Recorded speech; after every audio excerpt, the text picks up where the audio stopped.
Blog by Elis Elijonas Maya. Federal police request the opening of the third investigation against Lulinha at the Supreme Federal Court. Report by CNN Brazil. So, Lulinha was already under investigation for that INSS matter, right? They accessed his bank records. The guys went through his entire account and they found nothing. Nothing. Not a single suspicious deposit. No money coming from anyone under investigation, or from anyone even suspected of being connected. Nothing, nothing, nothing. Only the transactions that are there.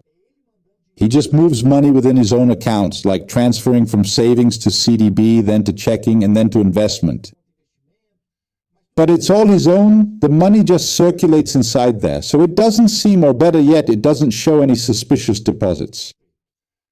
Federal police apparently is not satisfied with simply closing the investigation into Lulinha. Why? Because it means taking Lulinha out of the news, and Lulinha in the news is bad for Lula, right? The police chief who is requesting these new investigations is the same one who pulled all kinds of stunts in the car wash investigation, including he was the police chief who went after Marisa, the late Marisa, ex-wife, right, of President Lula, and he even made her feel really bad. Anyway, she ended up passing away because of all the distress she went through, seeing her children, even her grandchild, being investigated, taking a child's tablet, right? All of this happened during that period and she ended up dying. She had a stroke and didn't make it, right? It's the same police chief. It's the same police chief, and now he wants to get Lulinha no matter what. So if you couldn't get him with that scheme, which is the INSS scheme, let's look for another one, right? And then there are a bunch of irregular things. That's it. We'll talk about that because Marcos Muniz himself is sending a super chat asking, why is Lulinha's case in the Supreme Court? Exactly. I asked that question too. Why is Lulinha's case in the Supreme Court if he doesn't have special jurisdiction tied to public office? He's not a congressman. He's not a senator. He's not a minister. He's nothing. He doesn't hold any public office. He doesn't have what's called special jurisdiction by virtue of office, which is the well-known special jurisdiction tied to public office for those who are congressmen, senators, in short, those who hold public office. He should be under investigation, and the judge who should be overseeing the investigation is a trial court judge, probably in São Paulo, which is where, or maybe in Brasilia, right? Where he supposedly committed the crime, but never in the federal Supreme Court. It's crazy. This is totally illegal. His lawyer is already petitioning to move the case from the federal Supreme Court to the trial court, where it should be handled. Why not in the Supreme Federal Court? Why doesn't he want it to stay there? Because in the Federal Supreme Court, Andre Mendonça has control. Who is Andre Mendonça? He's the terribly Bolsonarist evangelical who was appointed to the Federal Supreme Court by Jair Bolsonaro. He shouldn't even be involved in this case. Why? Because he's a friend of Bolsonaro, who's Flavio's father, who's Lula's rival. So he shouldn't even be involved in this case. Even if it stayed in the Supreme Court, this case shouldn't be in Andre Mendonça's hands. But it shouldn't be in Andre Mendonça's hands or in anyone's hands at the Supreme Court, okay?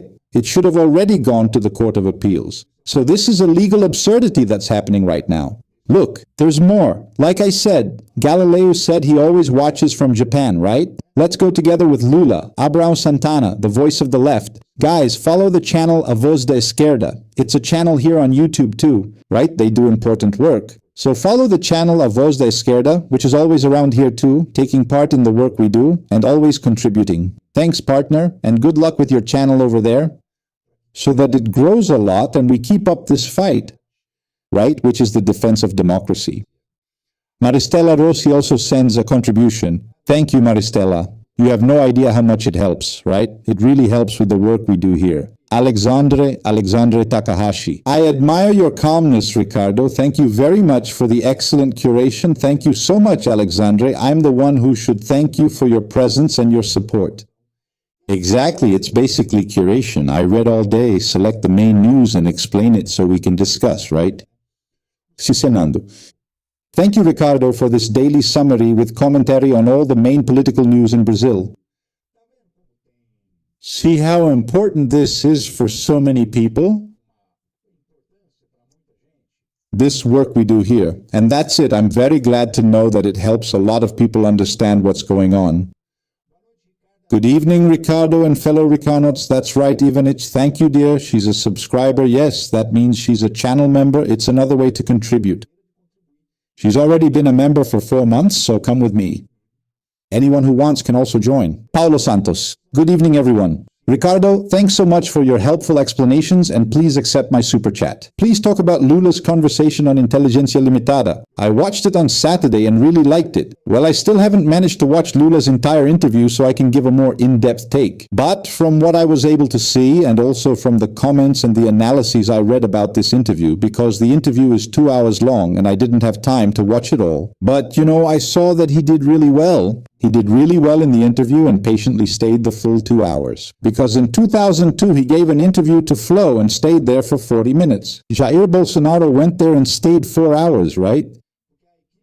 Because Lula's team didn't even have the confidence or the patience to stay at Flow for more than 40 minutes, and now he stayed for quite a while. And that's very important, right? Because he was able to cover things like education. He gave a master class on it, about public security. He talked about the importance of education to solve public security problems, right? He detailed how many federal institutes he opened in this country. And look, it was more than 800. That's a lot, right? So Lula's interview was really good. Thank you, Paulo. Ana Aranya, thank you for translating the news for us. Oh, Ana, I'm the one who should thank you, dear. My role is exactly that, translation, right? From political jargon to plain Portuguese. Ricardo, your work is fundamental for the struggle. Your videos help us understand and inform many other people. Thank you. It's Lilian Diaz. Thank you, Lillian. Thank you for your collaboration and for using this work we do here to help you in your daily discussions, and there are plenty of them, right? There are many. Anyway, since when does Lulinha have special jurisdiction? Sandra is just asking what we discussed. He doesn't have special jurisdiction. He doesn't hold an office that gives him special jurisdiction. There's no reason for his case to be at the Federal Supreme Court. What's happening is an absurdity. Am I the only one wary of these two ministers running the Superior Electoral Court this year? Things could get really ugly, huh? Denise is saying this. Denise, it's not just you, okay? I'm also very worried about what these elections will be like. Because so far I haven't seen anyone from the electoral authorities saying, for example, look, you can't use deepfake, you can't use AI. They should have spoken out a long time ago. But Cássio Nunes is absolutely silent. Now he's back from recess, right? I want to see how he's going to behave. I'm very curious to know. How is he going to behave, right? Good evening, Ricardo. And let's get to the super chat. That's right. Adilcea Santos, thank you, dear, for your contribution, for participating, and for being here with us.